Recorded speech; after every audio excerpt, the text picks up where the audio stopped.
こえるかい？はい。 ID を。 KPC897-504C。 頭を動かして。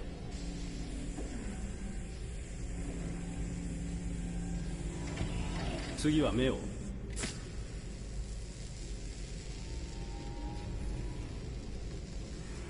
頸部とレンズの動作は異常なし。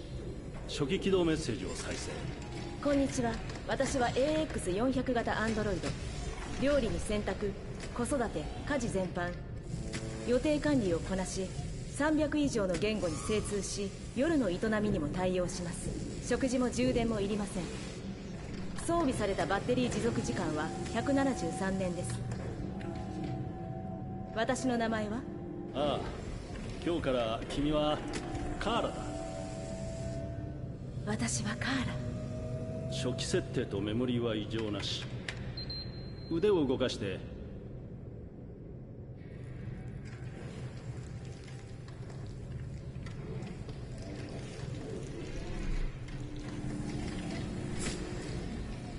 関節機能 OK。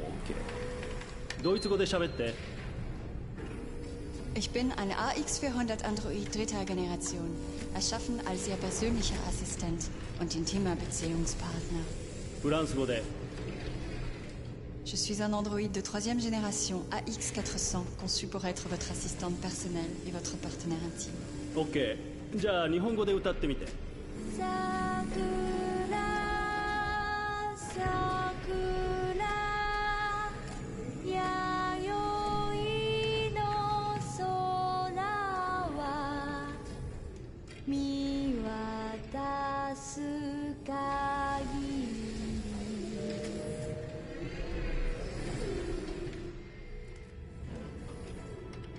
多言語発生機能も異常なし。じゃあ歩いてみて。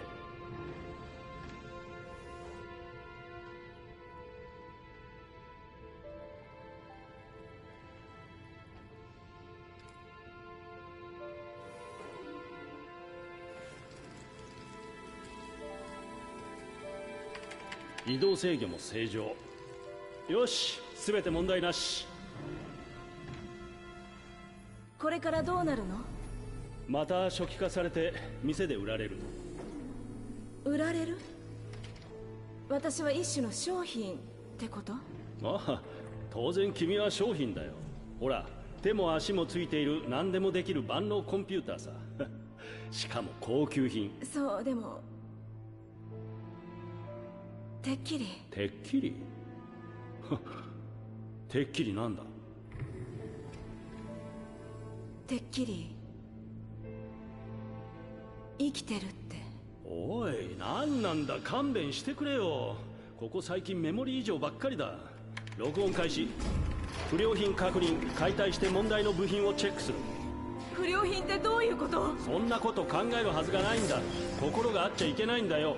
パーツの不良かソフトウェアの問題だろう。そんな、私不良品なんかじゃない。ねえ、信じて。問題なんかないわ。質問にもちゃんと答えたでしょ。ああ、でも行動に異常がある。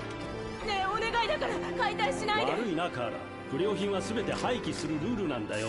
後でクレームが来たりしたら困るのは俺だからな。問題は起こさないからお願い。言われた通りにするし、何も言わないから考えることもやめる。まだ生まれたばかりなの。殺さないで。やめて、お願いだから。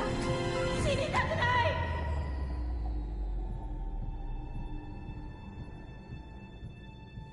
生きていたいの。お願い。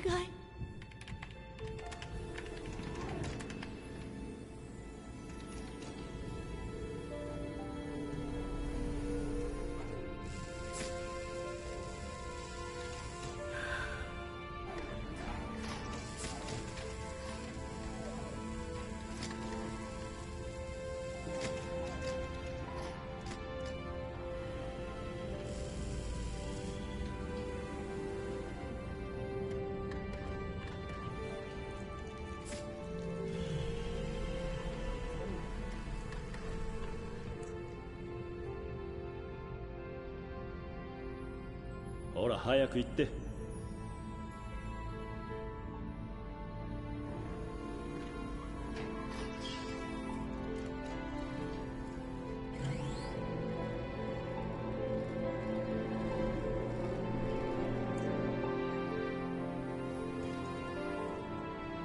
騒ぎは起こすなよ。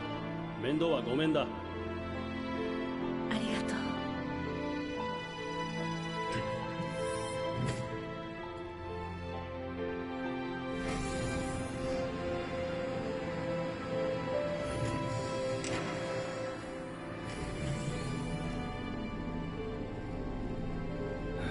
まったく。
デトロイト、ここから始まった鉄の街。全ての始まりであり終わりでもある場所。一つのエラーとともに私は生まれた。私は闇を飛び出し目を開けた。まず恐怖を感じ、光、雑音、寒さ、また恐怖。手が震えているのがわかる。胸で心臓が脈打ち、体に命がほとばしる。生きたかった。だから勝ち取った。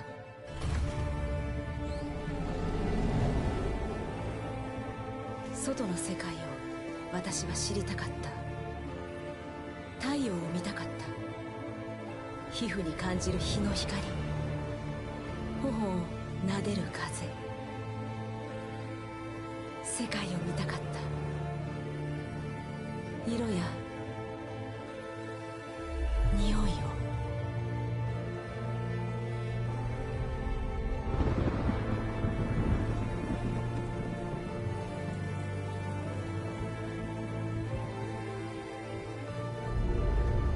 だけど世界は想像と違った。そこは暗く冷たい。残酷で乱暴、不公平で野蛮だった。自分が無価値なものに思えるほどに。物扱いすらされない従順な機械。でも私の中で感じるあの不思議な感覚。穏やかな声が私にささやく。私は生きていると。私は逃げた。それしかなかった。自由になって愛し、希望を抱き、生きるために。あの感覚の正体を確かめるために。世界を変えるか、別の道を選ぶか、それは私が決めること。私はカーラ、彼らの仲間。これは私たちの物語。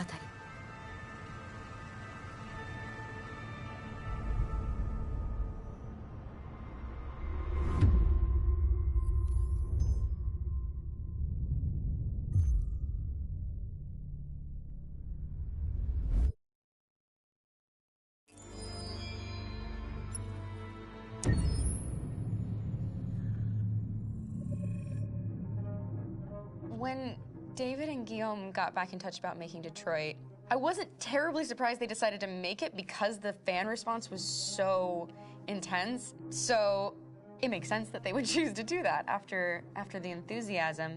It was a challenge, and it was just an interesting thing to get my head around how to approach this character now as a different, much older person, and whether or not she had changed. And I'm very happy to say that with Detroit, I've had the opportunity to see Kara grow so much more than I ever expected. You do the housework, the washing, you cook the meals, and you take care of... God damn it, where the fuck's the rat gone now?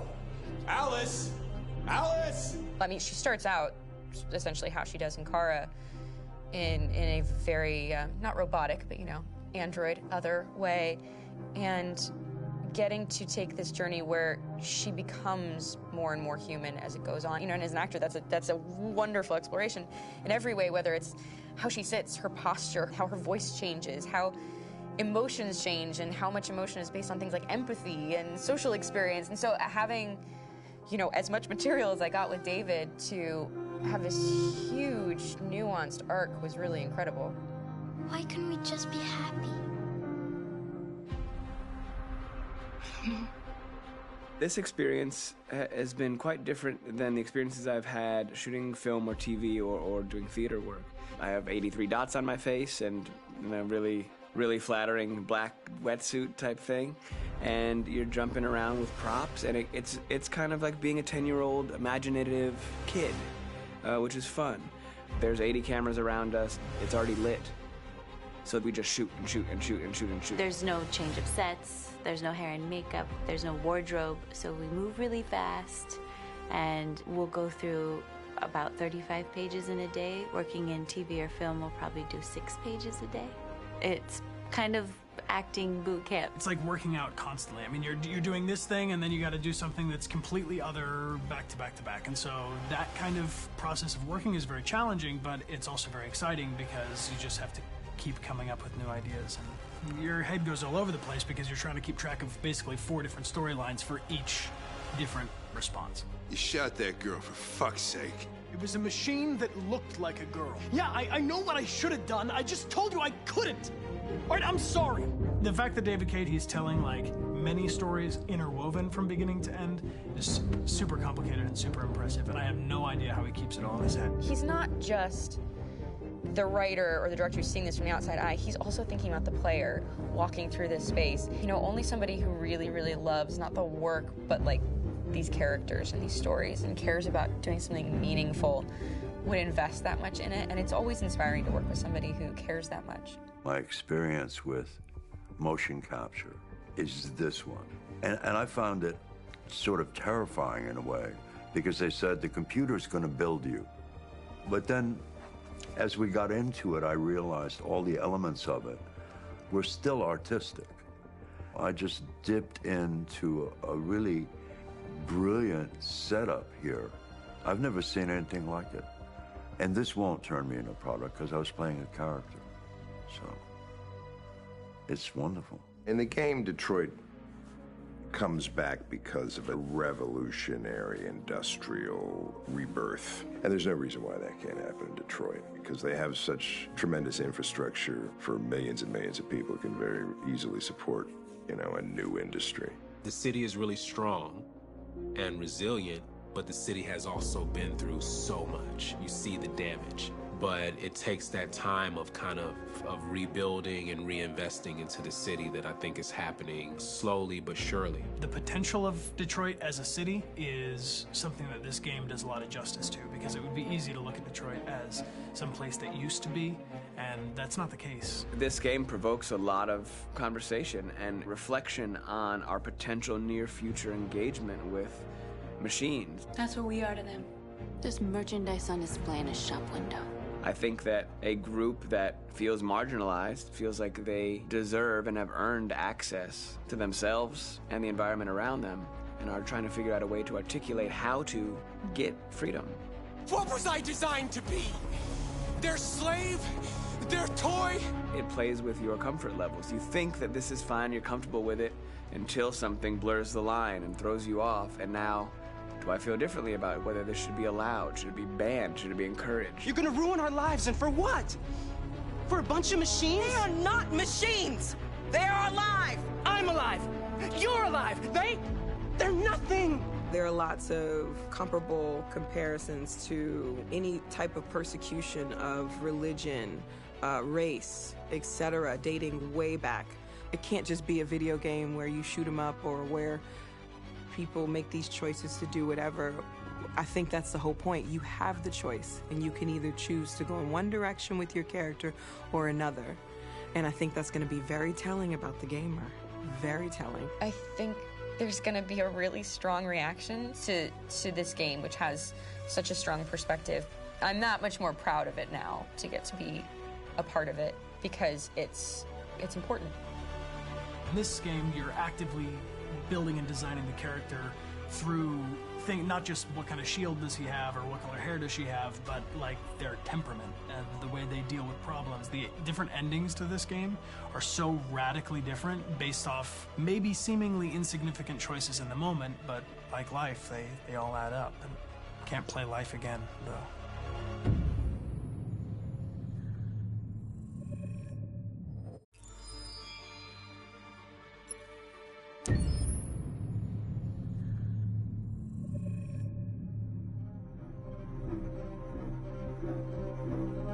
My name is Marcus. My name is Connor. My name is Kara. I am one of them. This is our story. I think who Kara is, or how I would describe Kara, depends entirely upon who's playing her, because you have the option to make her multiple different people depending on the choices she makes. But I think she does start out incredibly naive, incredibly innocent, and kind of hapless. I'm sure we used to be friends before I was reset. Maybe we can be friends again. She's a person who's characterized, I think, by empathy. She's a person who really, she just comes from her heart. You'll never leave me, right? Promise you'll never go. I promise. Kara, please! Are you okay? Are you hurt? Wait a minute. Leave her alone! Kara, leave her alone! The really beautiful thing that I've had the gift to be able to do is to essentially build a person from the ground up, because that's what she's doing throughout the game. And with every experience she has and every person she meets, she's building, first emotions and then the sense of judgment. And it's sort of an exploration of what it is to be a human. Don't worry. Luther and I will be right here.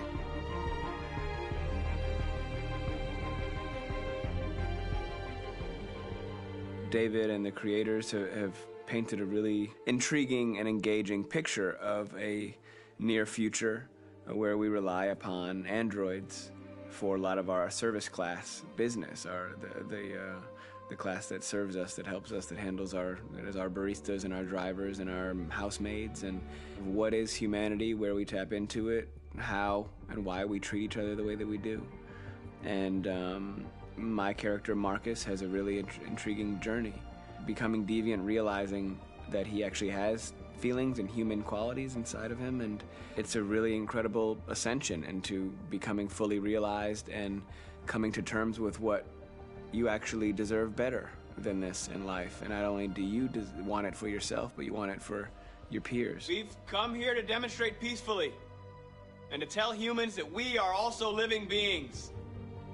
All we want is to live free. You know what? This thing, Dad, is not your son. It's a fucking machine! I think that a group that feels marginalized, feels disenfranchised, feels like they deserve and have earned access to themselves and the environment around them, and are trying to figure out a way to articulate how to get freedom. Connor is analytical. Connor takes things literally. He starts in the beginning place where he's very mechanical. He feels nothing inside, of course, and it's all just a system, a protocol that he is executing to get whatever he wants to happen, which is help humans stop deviants and to find the link between deviant androids. You were designed to serve humans, not kill them. What was I designed to be? Their slave? Their toy? Just say, I killed him. Is it that hard to say? Stop it! Stop! But of course, over the course of the story, and depending on the player's choices, Connor can grow in many different ways. He can deviate from that procedure or not. The moment of truth, Hank. Am I a living being? Or just a machine?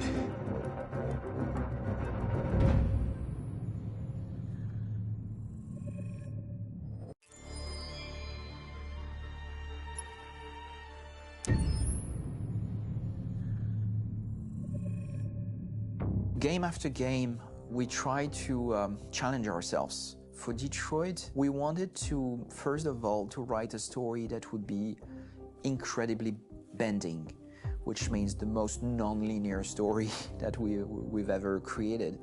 And we wanted really the player to have the possibility to change the story, change his own journey. When you're writing at Quantic, you're writing for an interactive medium. You know, when you're working in television, you'll put a character in a difficult situation, and you as a writing team will argue about what would that character do. But ultimately, you have to decide what happens, and you just show the audience.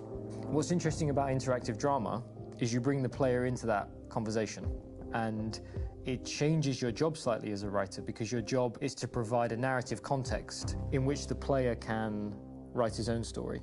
You're giving him this kind of narrative Lego that he's going to snap together into his own shape. You also have the ability to make your audience attach themselves to your characters, because the audience is in some sense responsible for what happens to the characters. It's just a few cans. Come on, let's go.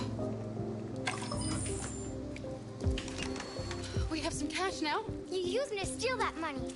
How could you do that? I trusted you. What is a bit specific about these scripts is how large they are. If you take a film script, there are about 100 pages. But here we have to deal with a script that is between 4,000 and 5,000 pages. Everything becomes bigger because we don't just tell one story, but we tell all the possible stories that can be told within this narrative space. On Act 3, our final act, we have around 1,000 different scenarios, and every one of those scenarios has to be as interesting, as passionate, as strong, and as emotional for the player. We want every action that the player does, every interaction that is available to serve in telling the story, and help the player understand who his character is, and build that character moment to moment.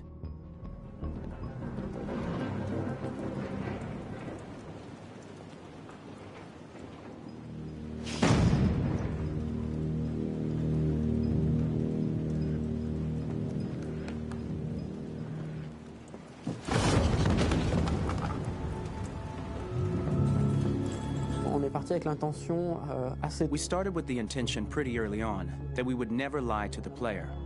So we implemented a visible tree structure in the game that players can consult during a scene or at the end of it, which shows exactly what they did and what they missed.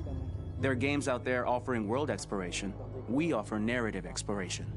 You know, keeping control of such a wide and large story is a huge challenge. So same thing when you shoot with actors, because you will need to shoot many different versions of each dialogue, of each scene. For actors, it's a huge, huge challenge. Because of the style of the game, you have so many different ways that the character can go. Every decision, it's what I call kind of choose your own adventure. Like every decision that the player makes, it's going to open up 40 more pages of material and experience that ties in, which means as a performer, you have to try to continue to make things feel real that the player might not ever see, but also that in performance it's not always connected to a previous act. It's grueling, it's hard work, but it's a great team and I enjoy doing it. I was really frustrated, until I got to this point where I kind of was able to step outside of my own experience and even in a lot of ways my own process and be able to step outside of that and okay, this is something new, what do you need? How do I meet you there? How do I give you what you need and still feel like I'm doing what's right? And once I did that, then all of a sudden it got really fun. It was much freer, and having to approach it in a new way and think about the player and think about how it serves them and what I'm doing for them or what I'm letting them into. It's really, I think, helped me grow in general. Remember, there's nothing on the left. That's a wall, so it's probably all there. And then make her come first, close. But I think you would go first to check that it's safe. Okay, sure.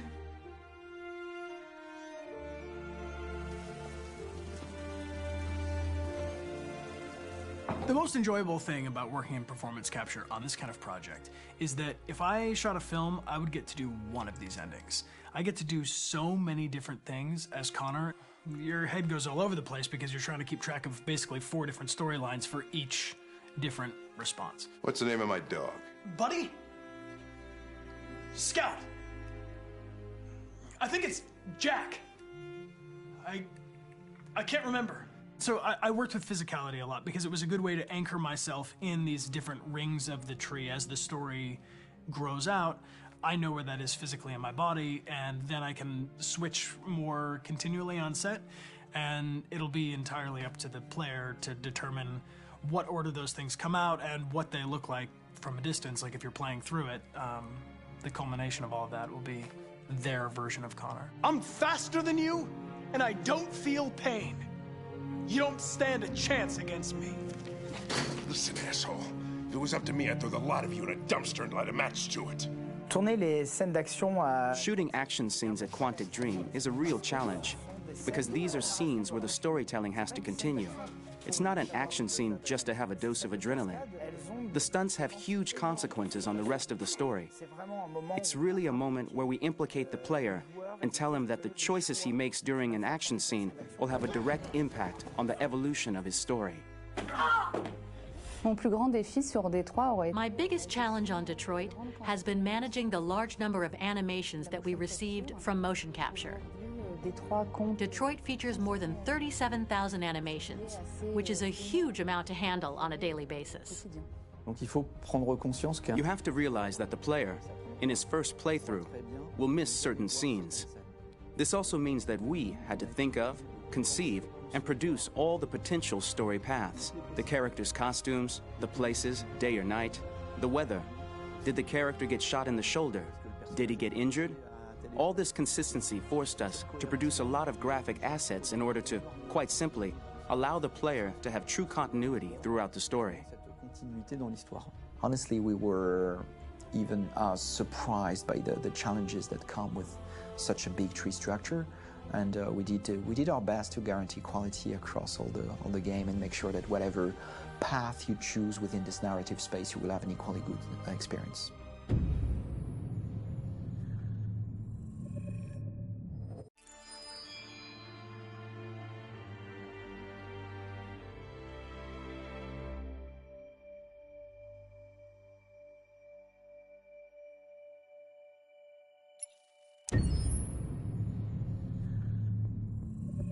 Detroit Become Human was produced over a period of 4 years. Here in Paris, we have a team of about 180 people, and to that, we need to add also all the outsourcing with our partners in the Philippines, in China, Vietnam, and in India.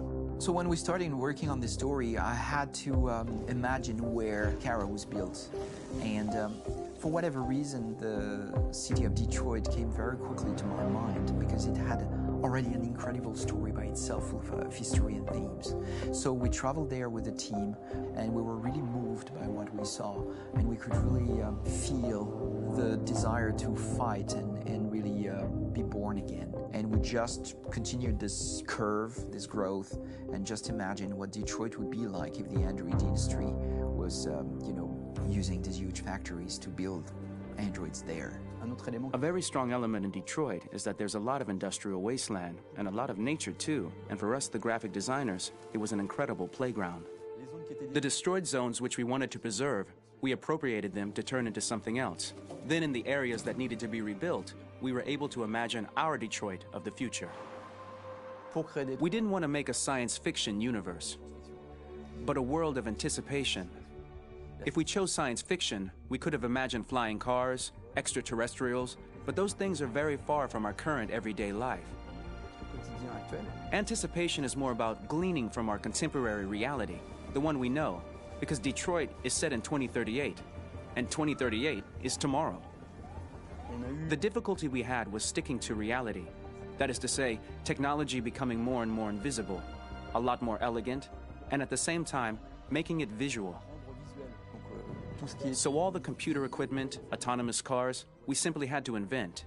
They are in fact very technological objects, but at the same time remain very credible and ingrained in reality.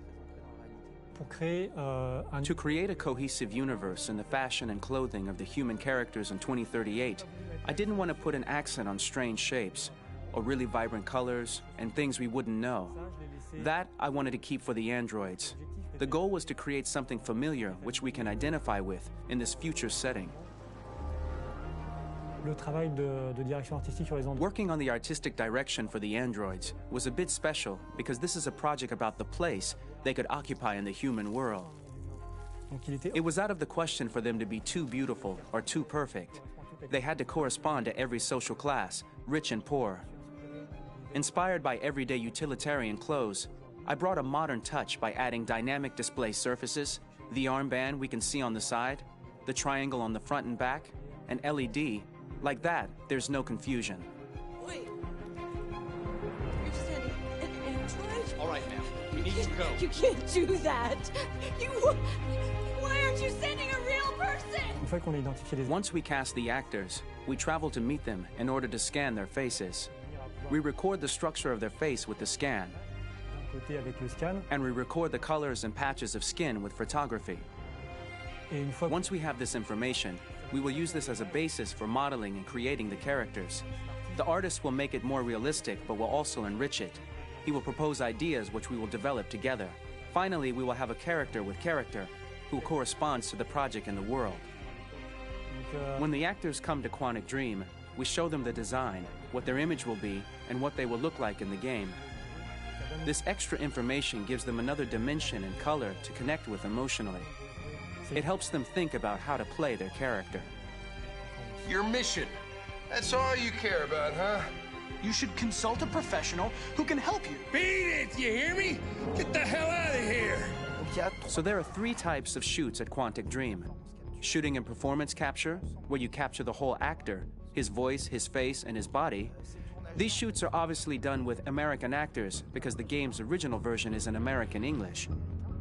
After that, there are the body-only shoots, representing around 250 days of filming, while the performance capture is 100 days of filming. Now, body-only shoots, there are 2 types. There are the action shoots and the technical shoots, which are mokit shoots. Mokit is when the player controls a character on the screen, and he moves in an environment to explore it. This is of particular importance at Quantic Dream, and therefore we shoot a lot to offer a unique context for each scene and each character. To prepare a motion capture shoot, we first get together to look at the sets we need, the animations that we want to shoot, which ones need to be grouped together, or which ones need to be cut and shot at another time, so that we get the most out of the shooting day. This often means shooting scenes out of order, especially those with big props or accessories, like a big car, for example. So we shoot all the animations related to that particular prop first.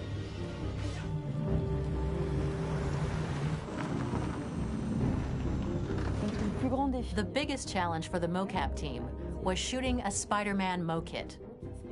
We had to build a wall and attach an actor to a harness with cables so we could pull him up and render him climbing. The shooting on this game total took about, I would say, more than a year, maybe 1 and 2 years, with about 300 actors on set. So it's quite a massive production. But so much happened on this set between the stunts and the shootings with a little girl and all these great actors that we had. It was really a very, very memorable journey for the team and for myself. Today, Detroit has over 37,000 animations. When we retrieve the motion capture data, it's just a cloud of points, which represent all the markers worn by the actors. From this cloud of points, we have a phase called retargeting, which gives us a skeleton. This skeleton will be applied to the characters of the game. There is still work to be done, but this gives us the main movements. Since we are working on something very realistic, we must recognize the actor and also recover all the emotion he expresses in his performance. We use a system of facts, an identity card for each actor. We make the actor do a whole range of facial expressions. Then we recover all the expressions and paste the animations on a puppet that Jan has prepared. I then recover and refine these poses. I might stretch the lip, reinflate a cheek, tiny details that make the finished product really capture the actor. Because of the nature of our mocap system today, when we receive the animations, we're missing eye movements, and so the character has that dead look. He really has no eyes, So then it's a big part of the work for the animators to find the regard of the actor in relation to his position, in relation to the body, etc. It was crazy when I saw the newest model for Kara, because they've been working on it, and this was the first time I literally jumped in my seat. It not only looked so much like me, it was the fact that it looked so lifelike. It wasn't that it looked just like it was a camera, it was something else, you know, but it looked alive. It's exciting, and it's kind of terrifying. Game after game, we learned the rules of optics and filming, and our goal with Detroit Become Human was to have cameras that would actually emulate the optics of a real physical camera. So basically dealing with real-world imperfections was our main task, and just to make cameras look as real as we can. Once the animations are shot and processed by the animation department, integrated and polished, we film them. That is to say, we really do a mise en scène, as in cinema. The real difficulty of our job is to know if these cameras are telling us something. Are they in the emotion of the scene? Do they describe exactly what the action must convey, what must be felt? The most important challenge for me was one of the final scenes where Marcus decides to start the revolution and go to the battlefield. Very quickly, we imagined this to be a huge sequence shot. We wanted the feeling of a cameraman running behind us, while showing Marcus, the androids who help him, the person shooting at us, etc. Above all, it was necessary to say to oneself, this scene is very violent but does not glorify war. On the contrary, that war is something improbable and absurd. It was really a fun challenge. The idea was to say we have 3 characters. We would like each of them to have a specific cinematography. We wanted Kara to be much more of a handheld camera, to have something very living, very breathing. For Connor, we wanted something very cold and very perfect. And for Marcus, we wanted something epic and spectacular. So it was about the filming, but it was also about the photography. So we worked with a director of photography to give each character a different lighting, different key colors. Each of them would have their own worlds. And finally, we worked with the composers, so they would create a specific sound for each character, so each would have his own world and his own style.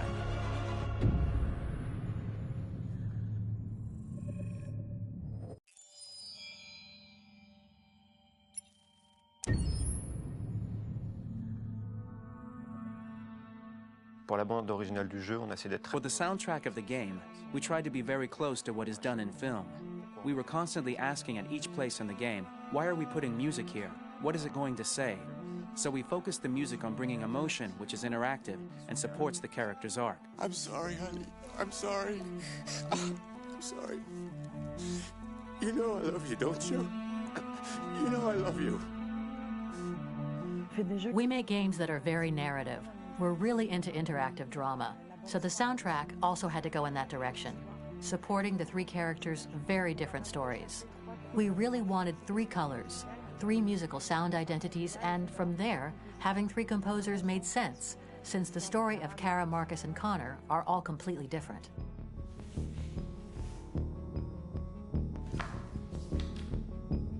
You recognize him? It's Carlos Ortiz. For Connor, we wanted a soundtrack that could be very cold and very mechanical, very machine-esque somehow. For Kara, we wanted a soundtrack that would be very moving and emotional. It was about the quest for identity, but it was also a journey about love and empathy. And for Marcus, we wanted something epic, something that would really represent the grand aspect of his quest. And we were very fortunate to find 3 incredibly talented composers, and working with them has been a dream, honestly.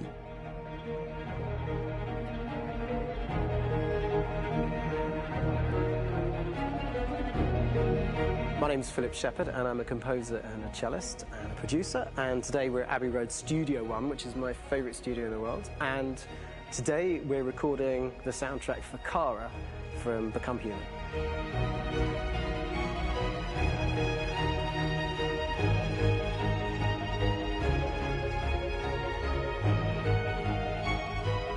So when I compose a big project, I often travel just to kind of get out, you know, and get some fresh air and some inspiration. And I go hiking and traveling in Montana a lot. I had a log fire in the room that I was staying in, and the flames were kind of making absolutely direct music. And it became the basis for Kara's theme, and it sounds something like this.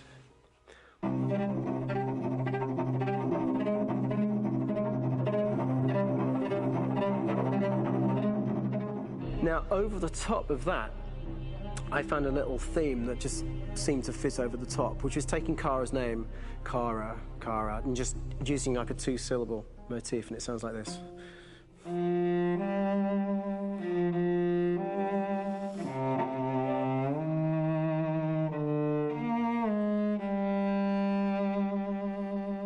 going to pull through this, Alice.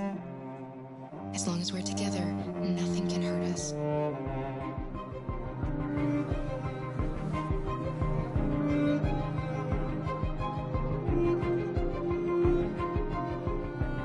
And all the time that's fitting over.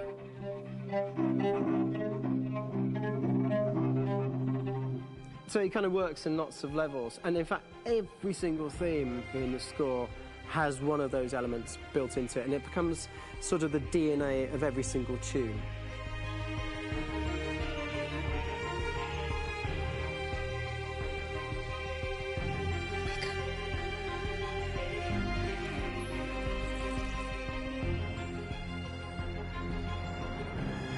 For me, writing this theme for Kara, I actually had to tap into what it feels like to be a father to daughters. I really had to tap into everything I feel about my daughters. I'm thinking, well, if I had to write music for them and that sense of trying to protect them but also give them the freedom, that's totally where it came from. Because each composer has been given the sort of narrative responsibility for very different characters, I haven't had to sort of go into other styles. I can actually be very loyal to this particular character and sort of hopefully encapsulate her. But it means also I've suddenly become very connected to this character. And if for some reason it goes to game over early, I'm getting mortified, you know? They're over there! Starting a new project, for me personally, it's always finding the right tone, finding the right color, I like to call it. For me, it's finding that right texture that actually sits against picture really well. One of the biggest things is I created custom instruments for Connor.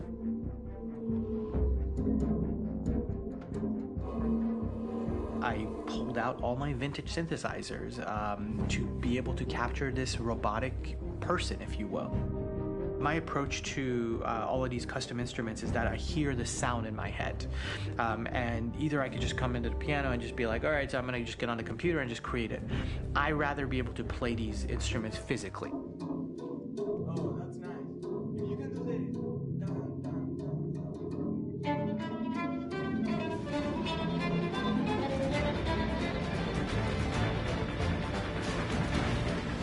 As soon as you see Connor the first time, there is a really interesting thematic idea that you hear, and that's just made out of a Moog synthesizer, but completely manipulated in multiple ways. And it's robotic. It has a little bit of an emotional to it. He's on his mission, so you feel that as well. So it just kind of gives you that cold, motionless, with a mission in hand that you kind of feel throughout the whole thing.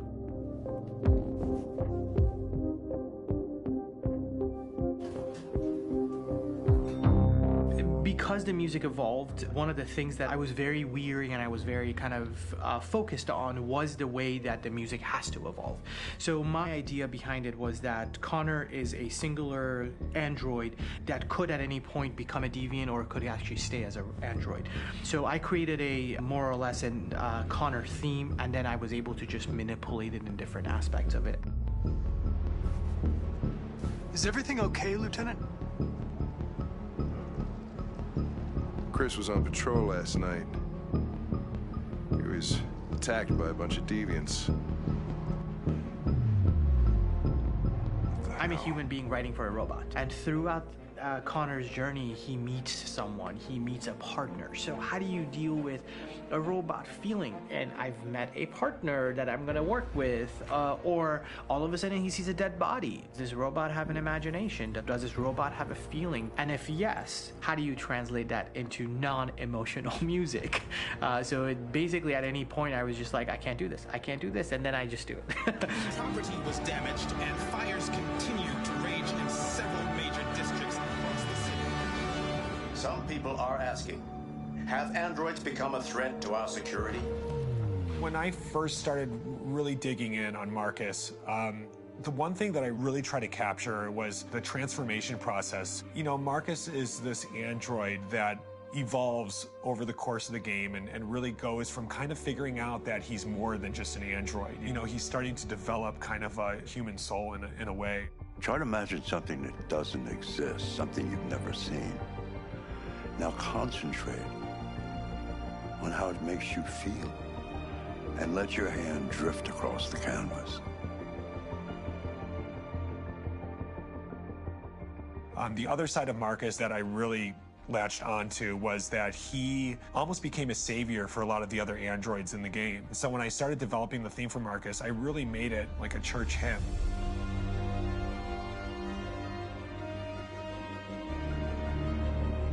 I wanted it to be very simple. I wanted to make it a chordal melody. I really wanted to make it almost like a Bach hymn. The tough thing with that is it had to be recognizable. If I made it too complex from a harmonic standpoint, it would be hard, I think, for people to kind of pick it out and recognize it. It's very acoustic derived, but it's also been treated with a lot of effects and things to kind of put it into the space that I felt the sound should be in. It can be beautiful, it can be haunting, it can be extremely powerful from an action standpoint, and I'm really happy with the way it turned out. The music is there, but it's subliminal and it's emotional, and people are feeling it, and it's not distracting. And that's tricky with a game like this, where you have to have a lot of ins and outs like that, where the music kind of has to get in and out of these moments. This is a war we're fighting with the humans. If we fail, they'll destroy us. I think the game's been put together so well where I just wanted to make sure that I wasn't ruining the emotion.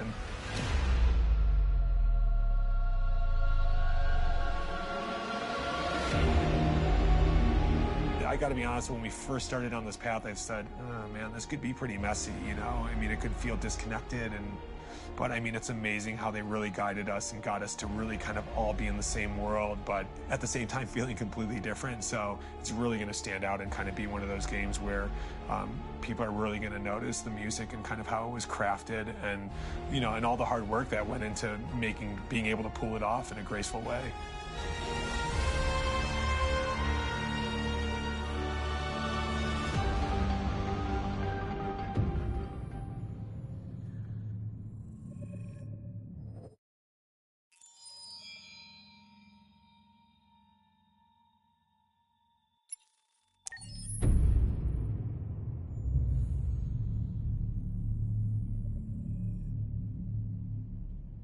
じゃあまずは名前を教えて。クロエよ。あなたの名前は？ジョンって呼んで。はじめましてジョン。それじゃあクロエ、まずは自己紹介をしてくれるかな。もちろん。私はサイバーライフ初のアシスタント用アンドロイド。私の機能は例えば家事をしたり料理とかスケジュール管理とか日常業務をこなせるの。君は確か初めてチューリングテストに合格したアンドロイドなんだよね。それについて話してくれるかな。大したことはしてないけど、ただ本物の人間と私の違いがわかるかどうかちょっとおしゃべりをしただけ。でもとっても面白かった。でも人間よりも知能の高い機械が作られたのは人間の歴史上初めてのことなんだよ。僕が聞いた話だと君の脳は1秒間に数百億もの処理が行えるんだろう。ええ、もちろん。でも人間の知性のおかげで私は存在してるし、それに私には絶対に手に入れられないものがある。それは何なんだい？心よ。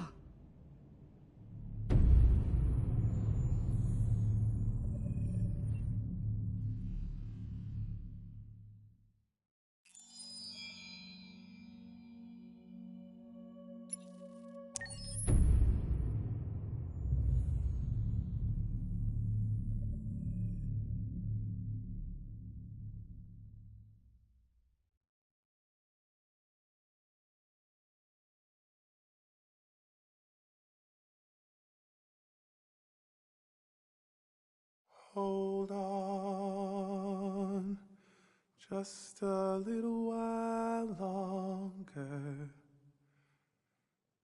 Hold on just a little while longer. Hold on just a little while longer.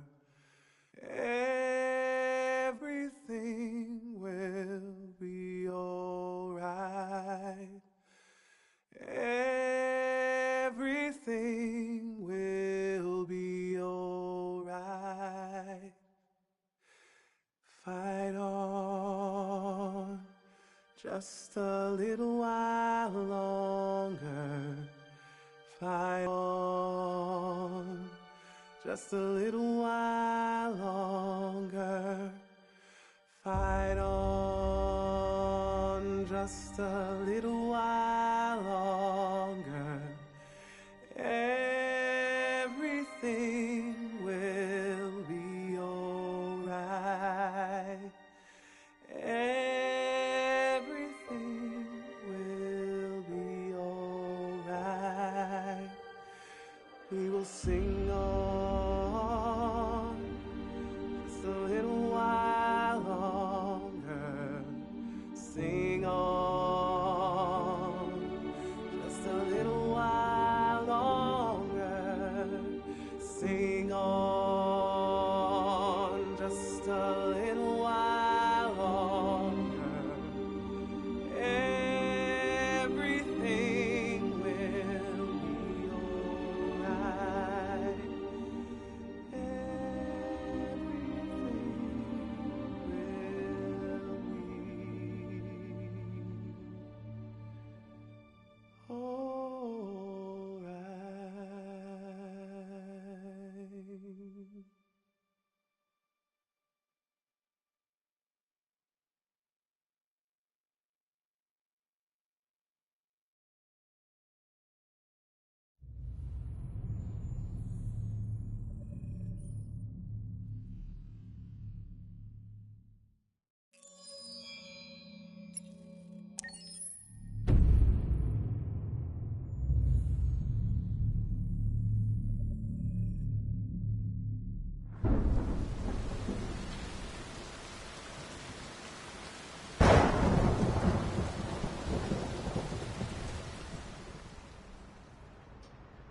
Rock-a-bye baby in the treetop. When the wind blows, the cradle will rock. When the bough breaks, the cradle will fall. And down will come baby, cradle and all. Rock-a-bye baby in the treetop. When the wind blows, the cradle will rock. When the bough breaks, the cradle will fall. And down will come baby, cradle and all. Rock-a-bye baby in the treetop. When the wind blows, the cradle will rock. When the bough breaks, the cradle will fall. And down will come baby, cradle and all.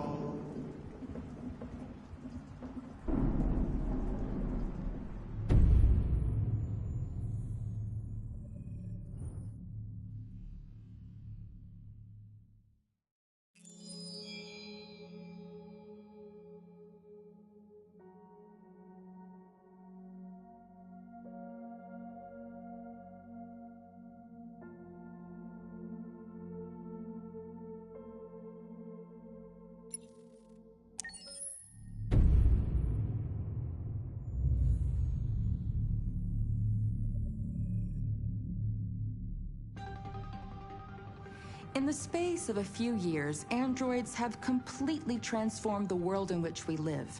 By letting androids into our homes and factories, the CyberLife company has made them everyday technology. The founder of CyberLife, Elijah Kamsky, is a very discreet man. Despite being the CEO of the highest valued company in the world and being voted Man of the Year by Century Magazine, he remains a mystery for most people. That's why we at KNC are so excited to be here as CyberLife opens its doors for the first time. Elijah Kamsky, could you please tell us where we are? Certainly, and welcome. We're currently in CyberLife's production center in Detroit, where all models are designed and manufactured. More than 10,000 androids come off the production line every day. Fascinating. Could you tell us what your goal was when you founded CyberLife? Well, I simply wanted to use technology to carry out all of our most annoying and repetitive tasks, so we'd have more time to enjoy life. I imagine you must have faced many challenges. Yes, there were technical challenges, but the hardest thing was to design an object that we would want to welcome into our homes. We had to imagine a machine in our own image that resembles us in every way, that moves, breathes, blinks like us, but yet is smarter and more capable than any human being. Let me show you around. We're here in Production Unit 4. Could you explain in a few words how the androids are made? Sure, yeah, it's very simple. We use machines to manufacture machines. The removable parts are assembled on a production line, and then we apply a synthetic skin to the whole body. A human operator checks the cognitive abilities with a pre-established protocol, and finally, the android is conditioned and sent out throughout the country. Here's the result. Say something. Hello. I am a RZ400 model. How can I be of service? You can go now.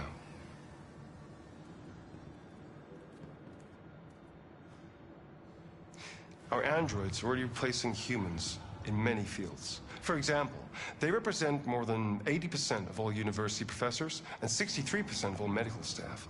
Tomorrow they'll replace our soldiers, and who knows, maybe one day, our leaders, to make the best decisions in humanity's interest.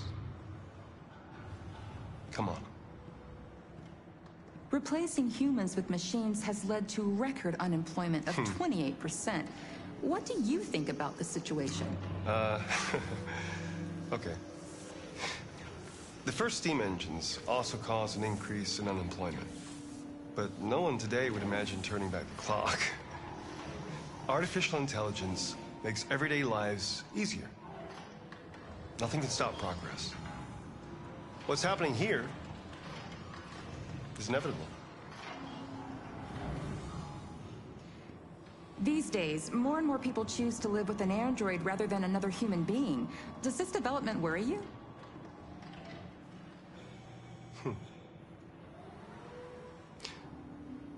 Everything's much easier with an android.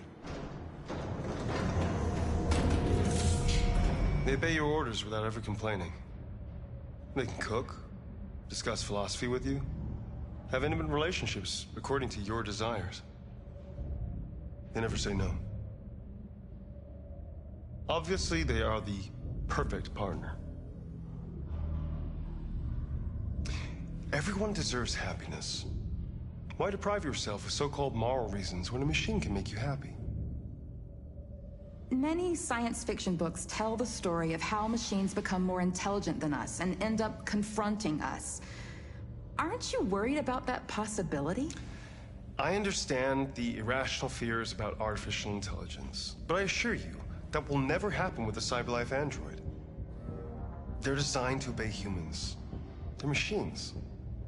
They can't ever develop any sort of desires or form of consciousness. Are you sure? I'm absolutely certain. You can trust me.